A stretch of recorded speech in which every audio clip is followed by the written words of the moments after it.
Hi everyone and welcome back to another video. So do you need to quickly find words, phrases, numbers or specific information inside a PDF?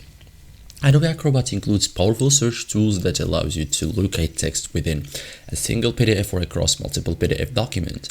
Whether you are reviewing contracts, reports, manuals, research papers, or scanned documents, Acrobat can help you find information in seconds. So in this guide, I'll show you step by step how to research or how to search inside a PDF in Adobe Acrobat in 2026, simple and effective. So first thing, open the PDF, like launch Acrobat or Adobe Acrobat. Open the PDF you want to search, verify the documents loads correctly.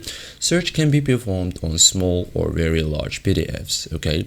So open the search box, like press Ctrl plus F or Command plus F for Mac. So you can also select edit and find, okay, and after that a search box will appear. So this is the fastest way to search a PDF.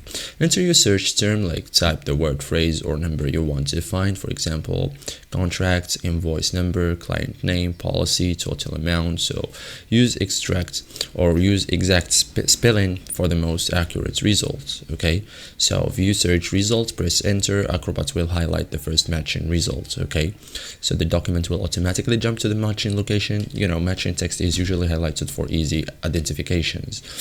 Navigate between results, like use next match, previous match, or press enter repeatedly to move through the search. This is useful when a term appears many times, okay? So this is it guys, how to search inside a PDF. Thank you for watching and see you in the next tutorial.